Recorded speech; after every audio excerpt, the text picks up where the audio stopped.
মনে অনেক বড় আশা ছিল যে অসহায় হতদরিদ্র মানুষের জন্য একটা গরু কিনবো। আল্লাহ অশেষ মেহেরবানি গরুটা কিনতে পারি নাই, তাই গরুর গোস্তের ব্যবস্থা হইতেছে। যারাই দান করছে দানের সাথে সম্পৃক্ত সবার নামই গোপন। আল্লাহ তাআলা সবার ডাকে কবুল আর মঞ্জুর করে নেন। আমরা আগামীকালকে দুপুরে অসহায় অর্ধশত ফ্যামিলি, কেউ হাত নাই, কেউ পা নাই, কেউ ক্যান্সার রোগী, কিডনি ড্যামেজ হয়ে গেছে, কেউ এতিম, এই আর মতো ফ্যামিলির জন্য 2 কেজি আলু, 1 কেজি পেঁয়াজ, 1 কেজি পোলাও চাল, গরুর গোস্ত 1 কেজি আর সোয়াবিন তেল হাফ লিটার, অর্ধশত, তাতে প্রায় ৫-৫০ টাকার মতো আমাদের লাগবে।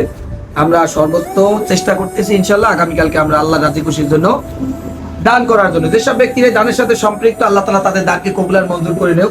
হজের মৌসুম চলতেছে, আগামীকালকে মধ্যপ্রাচ্যে ঈদুল আজহা মানে কুরবানির ঈদ, পরশু দিন হইলে আমাদের দেশে। আল্লাহ তাআলা সবাই দানকে কবুল আর মঞ্জুর করে নেও। কাবাগরের সামনে যে ব্যক্তি দোয়া করতেছে, যার চোখের পানি আল্লাহ তাআলা কবুল করে নিয়েছে, যেসব ব্যক্তিরা দান করছে তাদের দানকে আল্লাহ তাআলা কবুল করে নেও। তাদের আব্বা আম্মা, দাদা দাদি, নানা নানি, ভাই বন্ধু, আত্মীয় স্বজন, পাড়া প্রতিবেশী অন্ধকার কবর সহিত আছে, আল্লাহ তাদেরকে ক্ষমা করে দেও। আর যারা জীবিত আছে তাদের ব্যবসা বাণিজ্য, বিপদ আপদ, বালা মুসিবতে আল্লাহ তাআলা হেফাজত করুক। আমাদের জন্য দোয়া করবেন। যেসব দোকানে বাজার করি সেসব দোকানদার থেকে আমার পাশে যে ক্যামেরা ধরেন এবং আমার সাথে যে কোটিটা লোক কাজ করে, আল্লাহ তাআলা সবারই নেক আয় দীর্ঘ সুস্থ দান করুক। সবাই সবার জন্য দোয়া করবেন। ভালো থাকবেন। ফি আমানিল্লাহ। আসসালামু আলাইকুম ওয়া রাহমাতুল্লাহ।